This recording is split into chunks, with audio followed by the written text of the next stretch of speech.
지금부터 본격적으로 발표를 듣는 시간을 갖도록 하겠습니다. 첫 번째 발표자는요. 아까 저희 황규 학장님도 말씀해 주셨는데 정말 요즘 같은 이 언택트 시대가 아니면 꿈도 꾸지 못하는 이런 만남이 되겠습니다. 원래 초청하려면 약 1,000만 원 정도를 소요해야 되는데 저희가 아주 약소한 비용으로 발표 수당으로 이렇게 훌륭하신 분을 모시게 됐습니다. 항공료, 숙박비 막 이런 걸 다 드려야 되는데 요즘 세상에 이제 그런 게 없어서 상당히 좀 유용하지 않나 이런 생각이 듭니다.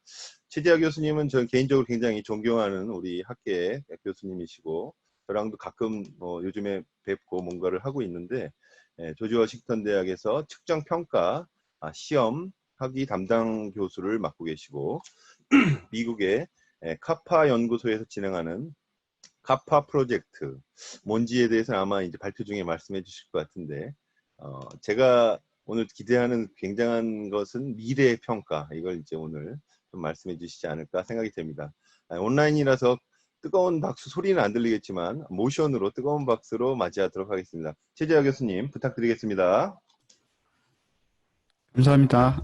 너무 초대해 주셔서 여기 지금 9시 15분 저녁인데요.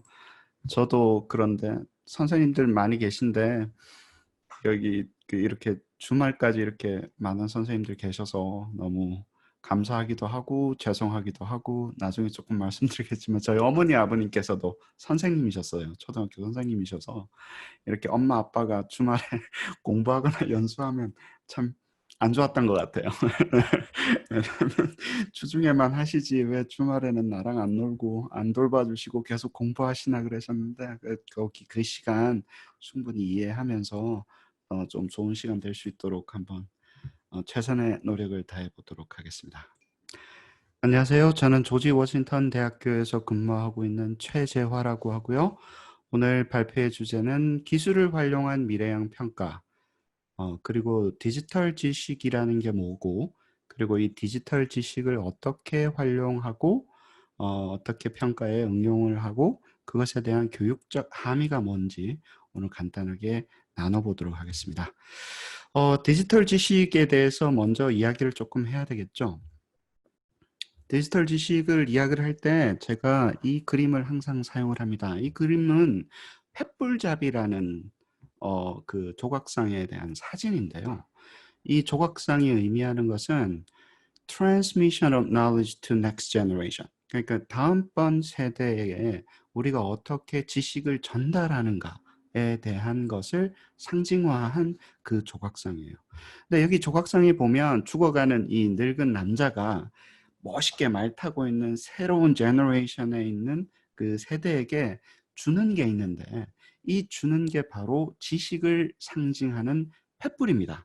그래서 우리가 지식을 이번 세대에서 다음 세대로 넘겨주는 이런 의미가 있는데 제가 스페인을 가보긴 했는데 콤포스텔라 때문에 다음번에는 꼭 여기를 한번 들러서 제가 직접 사진 한번 찍어보고 싶어요. 되게 의미가 큰 그 조각상인 것 같아요. 자, 우리가 이 횃불하면 지식을 어떻게 전달할까 이렇게 생각하면 책을 많이 떠올립니다.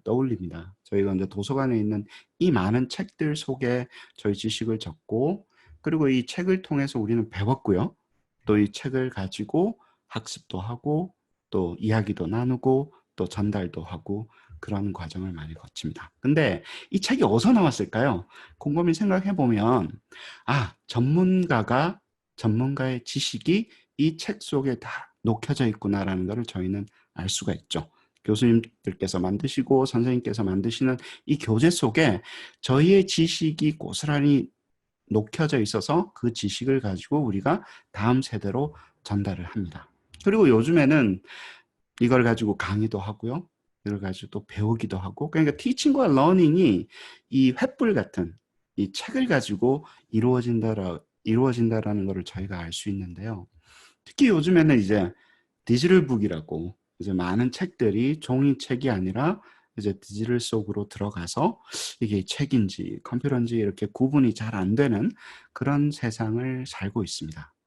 그런데 디지털 교과서까지는 저희가 잘 알잖아요. 뭐 디지털 교재까지는 잘 아는데 사실은 조금 더 나간 게 일어나고 있어요. 기술 때문에.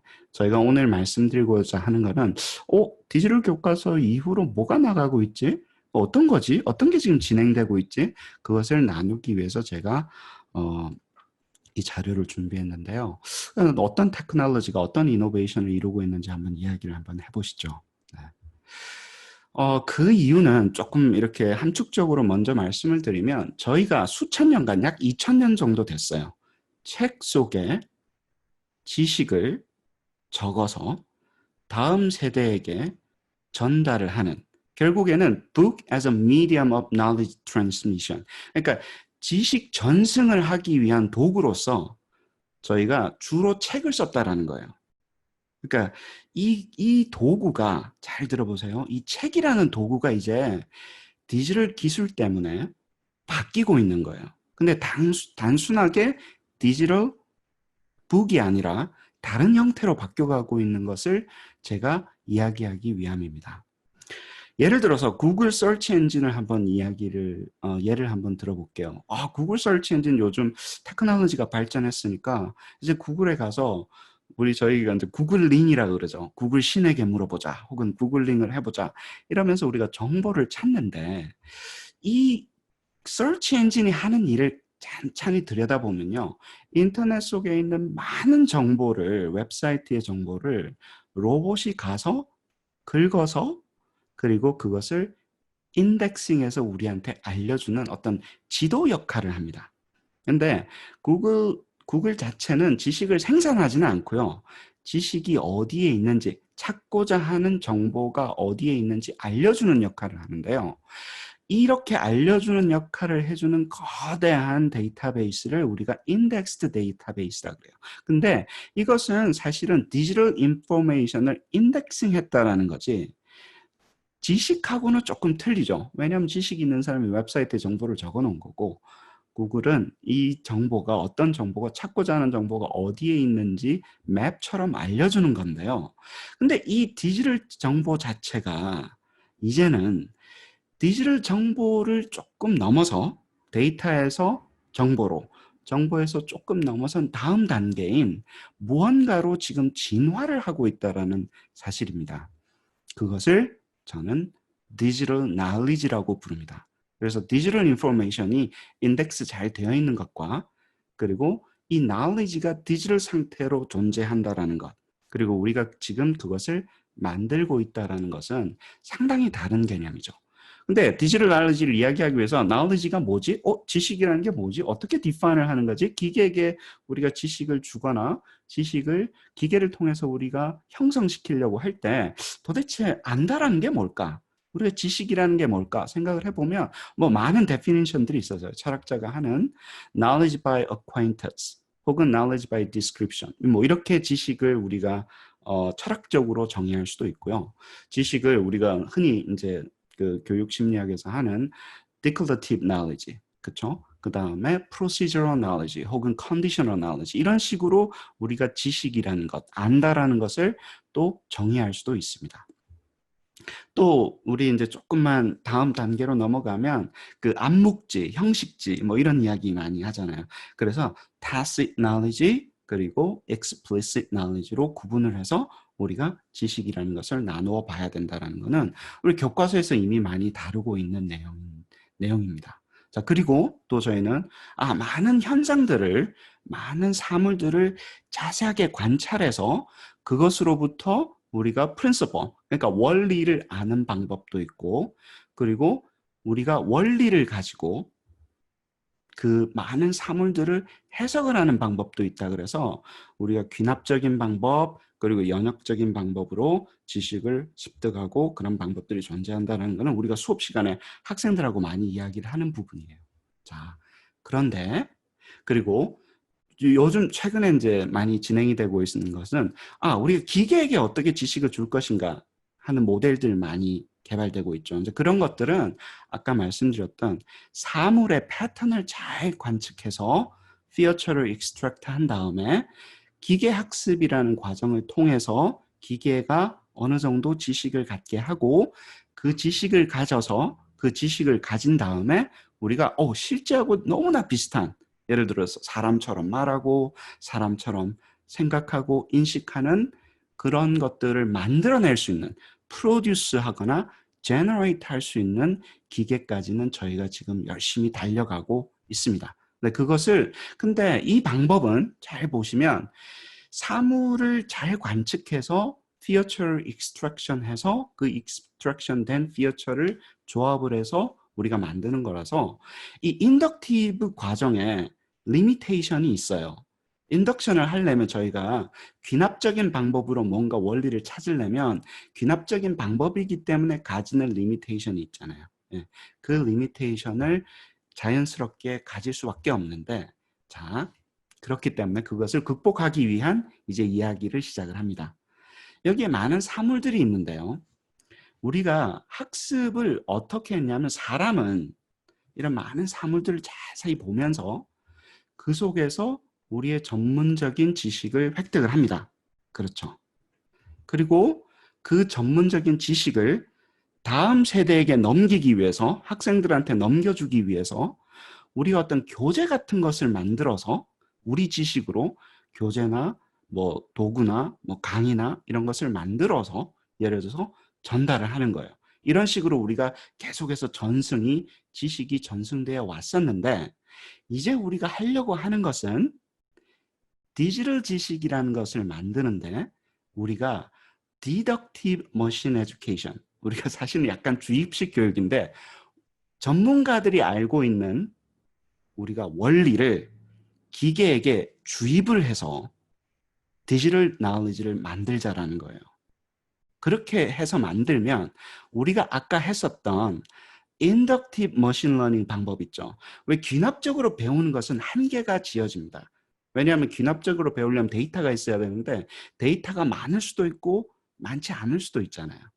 그렇기 때문에 우리가 전문적인 지식도 주고 데이터에게 데이터를 통한 일반적인 머신러닝도 두 개를 융합하는 형태로 디지털 나울리지를 만든 다음에 이 디지털 나울리지가 아까 말씀드렸던 이런 많은 학습 교재라든가 강의를 한다거나 아니면 어댑티브 러닝을 하는 디지털 리소스를 만들고자 하는 이 어프로치 자체를 제가 그래서 이 리소스를 가지고 학생들이 많이 배울 수 있게끔 혹은 학생들과 커뮤니케이션 할 수 있게끔 하는 어프로치가 디지털 나울리지를 베이스로 한 러닝 어프로치고, 제가 그것을 디지털 나울리지라고 부릅니다. 자, 그러면 이 그림은 이제 아까 있었기 때문에 계속 이제 진행을 하고요. 여기서 그러면 우리가 처음 배웠던 이런 사물들, 예를 들면 교과서라든가 뭐 이그젬플 이런 것들 어디서 왔을까요? 그거는 우리가 knowledge expert, 그러니까 전 세대 우리 선생님들이 만들어 놓으신 거잖아요. 그거를 가지고 우리가 배웠고 그 배운 것을 가지고 다시 학생들한테 전달을 해주는데, 이 위에서 진행되고 있는 것은 지식의 전승이에요, 사실은. 다음 세대에 우리가 끊임없이 지식을 준 휴먼 에듀케이션을 계속 진행이 되고 있는데, 옛날에는 사람을 통해서 주로 몇 개가 모여지는 이 방법, 위에 있는 이 방법만으로 진행이 됐던 거고, 지금은 이제 기계를 학습시켜서 머신 러닝 for human learning인 거예요. 그러니까 기계 학습을 하는 이유는 사람이 잘 배우기 위해서 우리가 이런 디지털 나울리지를 만들고 그 디지털 나울리지를 근간으로 해서 옆에 끼고, 책이 아니라 이제는 책을 만들어내는 디지털 나울리지를 만들자라는 거예요. 문제은행을 만들자라는 게 아니라 문항을 만들 수 있는 지식을 만들자라는 거예요. 예. 그러니까 게임을 만들자라는 게 아니라 게임을 만들 수 있는 지식을 만들자라는 거예요. 그 지식 체계를 프로그래밍해서 만들어서 게임에도 쓰고 디지털 교과서도 쓰고 어세스먼트도 쓰고 하는 방향으로 진행되는 게 지금 하고 있고, 그것을 Human Knowledge Transmission, 저희가 이제 하는 목표는 결국에는 사람의 지식의 전승인데 그것을 디지털 나울리지를 가지고 하는 사람의 지식의 전승으로 바라보는 게 이 디지털 나울리지를 하고 있는 사람들의 주장입니다. 저의 주장인 거죠. 이렇게 가야 된다는 게 저의 주장인 거죠. 그런데 여기 참 중요한 부분이 있는데요. 왜 이게 이렇게 큰 효과를 발휘하냐 하면 이 부분 있죠. 사람이 배워서 전문가가 되고 그 전문가이기 때문에 시험 문제를 만들 수 있고 예를 들어 책을 쓸 수 있다. 이 부분이 상당히 implicit한 과정이에요. 이게 드러나지 않는 암묵적인 과정이라는 거예요. 그래서 우리가 자격증도 만들고 뭐 디그리도 만들고 뭐 이런 식으로 우리가 계속해서 진행이 되는 누가 이렇게 이 위에다가 뭘 쓰고 계시네요. 네. 아무튼 이 과정이 지금 진행이 되고 있는데요. 이게 왜 힘드냐면 저희 시간이 얼마나 될지는 모르겠는데 저희 할머니께서 저희 어머니께서 7남매의 막내 따님이세요. 선생님이셨는데 그 가정에서 이렇게 일하는 걸 많이 못 배우시고 공부만 하셔가지고 그래서 선생님이 되셨는데 결혼을 하니까 이제 또 8남매의 장남의 부인으로 들어가신 거예요. 예를 들어서. 그러니까 저희가 설거지도 뭐 음식도 잘 못하잖아요. 할 줄 아는 거라고는 이렇게 배워서 학생들 잘 가르치는 선생님이시니까. 그래서 엄마가 많이 걱정을 했어요. 엄마한테 엄마 나는 참 이거 살림도 못하고 큰일 났어요. 그러니까 외할머니 하시는 말씀이 야야 니는 사람 머릿속에 있는 글도 배우는데 그 빨래하고 살림하는 거 그건 뭐 하면 된다라고 이야기하셨던 게 그 이유가 여기에 있습니다. 왜냐하면 머릿속에 있는 글을 배우는 게 쉽지 않는 과정이라는 거예요. 그런데 여기서 말씀드렸다시피 우리가 이 디지털 나울리지를 쓰면 디지털 나울리지를 만들면요 프로그래밍 하는 거거든요. 결국에는 지식을. 근데 프로그래밍 한다는 그 자체가 이 모든 나울리지를 explicit하게 만든다는 거예요. 그러니까 지식의 체계를 눈으로 보이잖아요, 이제. 그 잘못되면 검증도 하고 심지어는 프로그램도 바꿀 수 있고 예를 들어서 다시 생성하면 되고 프로그램 하는 과정이 상당히 힘들지만 암묵적인 과정으로 진행이 되는 것보다는 이 과정이 더 explicit하다. 그리고 디지털로 우리가 지식을 representing 해야 된다라고 이야기하는 소위 말하는 디지털 지식 표상이라는 용어인데요. 이게 기계학습의 핵심입니다. 기계학습의 핵심이에요. 디지털 나울리지의 표상을 만들어낼 수 있으면 우리가 소위 말하는 저는 그 용어를 별로 이렇게 좋아하지는 AI 하시는 분들이 꿈꾸는 게 이 사람의 지식 체계를 만들어서 프로그램 할 수 있는가라는 게 이제 저희가 지금 열심히 연구하고 있는 그 부분이죠. 낙스를 잘해 주셔서 정말 감사합니다. 계속 낙스가 계속 저한테 이렇게 따라가네요. 네. 아까 말씀드린 대로 조금 정리를 하면 사람이 사람에게서 갔었던 이 아날로그 러닝이 기계를 만들어서 우리가 기계를 학습시키게 하면 기계를 교육시키는 거죠. 기계를 교육시켜서 그 기계를 통해서 우리가 디지털 러닝이 일어나게 하자. 사람도 배우고 기계도 배우고 이 학습자와 같이 배우게자 하는 그 디지털 나울리지 트랜스미션 트라이앵글이라는 그 그림을 그려놓고 제가 이 과정을 다시 또 설명을 하는 거고요. 그러면 이거는 기계 학습이 아니라 기계 교육이 되는 거죠. 상당히 주입식 교육이에요. 기계에게 주입식 교육을 하는 거예요, 사실. 저희가 프로그래밍을 통해서. 이 과정이 있을 수 있고 그리고 GTP3라는 거 요즘 많이 들어보시죠. GTP3가 왜 파워풀하냐 하면 여기 잘 보시면요. 딥러닝을 쓴다 안 쓴다는 별로 중요한 이슈가 아니에요. 사실 이제. 왜냐하면 그냥 프로그램을 많이 하고 시스템을 잘 하면 딥러닝이 잘 되는데 뭘 하기 위한 이 AI인지를 아셔야 되는 게 produce human-like text라는 거예요. 근데 이 친구가 사람처럼 텍스트를 다룰 수 있다는 얘기인데 아까 보셨지만 우리가 책 속에 있는 게 대부분 뭔가요? 글이잖아요. 저희가 강의가 뭐로 이루어져 있나요?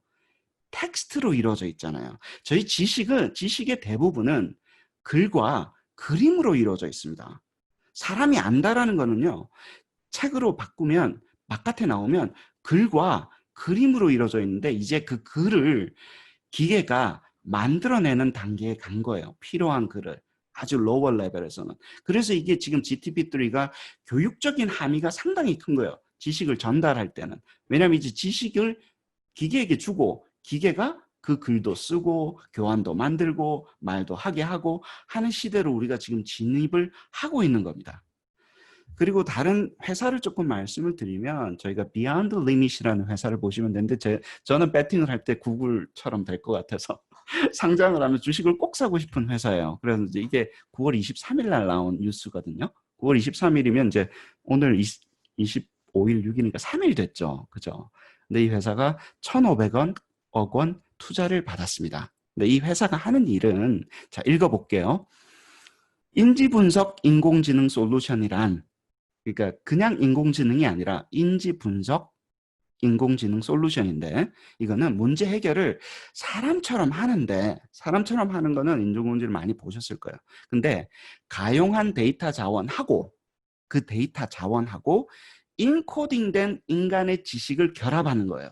그러니까 인코딩 됐다는 얘기는 사람의 지식을 프로그래밍 해가지고 기계에 직접 집어넣는 거예요. 이제 저희가 그러니까 아까 말씀드렸던 주입식 교육 있죠. 그거를 기계한테 하는 거예요. 이제 저희가 사람의 지식들을 사람들 전문가들이 모여서 기계한테 줘서 이렇게 하게 되면 어마어마한 인공지능의 파워가 생긴다라는 게 이쪽 주장이고 이쪽에서 하고 계신 분들이 열심히 하고 있는 방법이 이 분야입니다.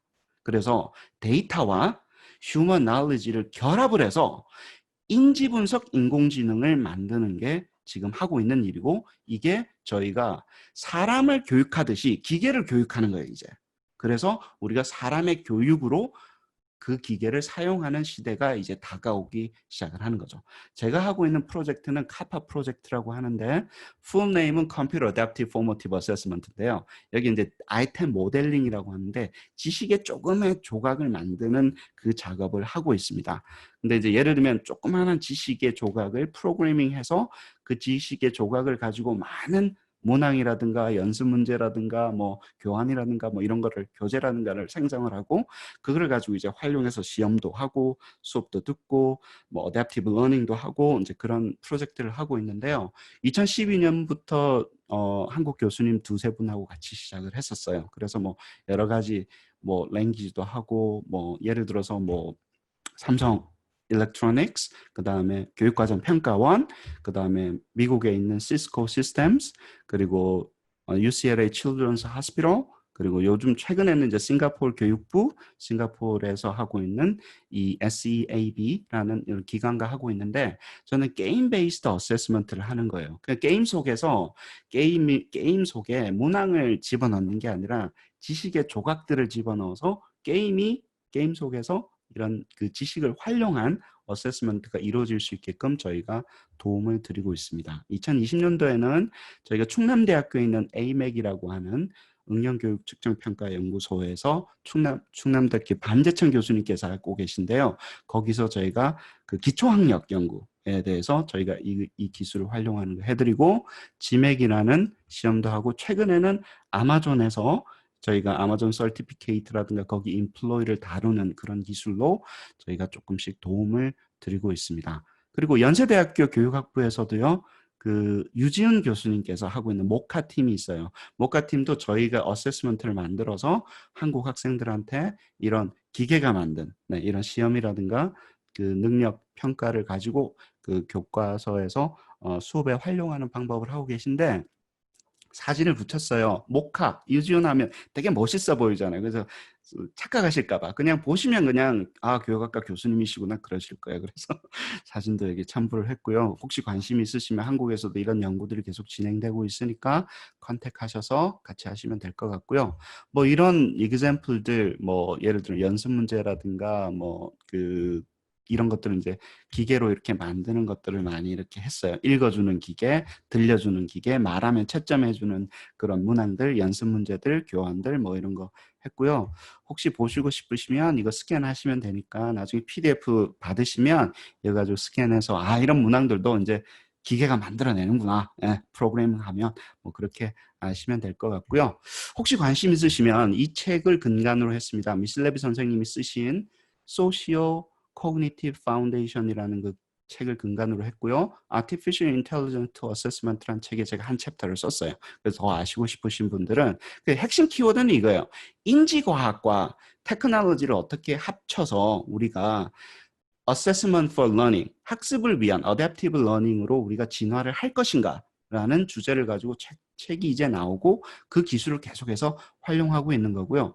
제가 또 세부적으로 이야기하면 Automatic Item Generation이라는 자동문항 생성이라는 이 책에서 있는 기술을 많이 썼는데 힘들어서 저희가 한국 연구자들끼리 모여가지고 여기서 나오는 한 20개 되는 그 페이퍼를 한 2시간씩 리뷰를 했어요. 그래서 다 유튜브에 다 올라와 있습니다. 그래서 한국말로 다 했기 때문에 관심 있으시면 유튜브 여기 해가지고 보시면 되고요. 스캔해가지고 보시면 한국말로 다 설명해 놨고요.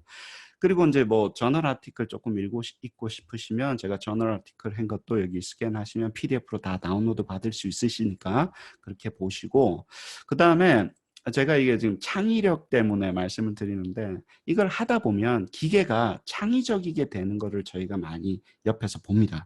그래서 저도 창의적으로 되려고 그 특정 통계에서 나오는, 여기서 쓰여지는 그 모든 개념을 157개로 지금 나눠가지고 한 개념당 모든 개념을 비유로 풀어서 설명을 했어요. 그 비유를 한다라는 게 창의에 엄청나게 도움이 돼요. 이야기를 만들어서 개념을 설명한다는 게 definition이 아니라. 그래서 이거를 한번 해보시면, 통계가 너무 어려우신 분, 통계를 알아야 되거든요, 이거 하려면. 그래서 하려면 보시고, 그리고 통계 비유만 되니까 학생들이 좀 가르쳐 주세요. 그래서 유준 교수님하고 같이 요즘 이제 저번 주부터 시작했는데 매주 이렇게 논문을, 이렇게 개념을 합쳐서 어떻게 논문까지 쓸 수 있는가, 뭐 이런 것도 지금 열심히 하고 있습니다. 혹시 여기 필요하신 분들은 보시면 될 것 같고요. 또 더 질문 있으시면 저한테 이메일 좀 남겨주십시오. 감사합니다. 시간이 조금 늦었죠. 너무 죄송합니다.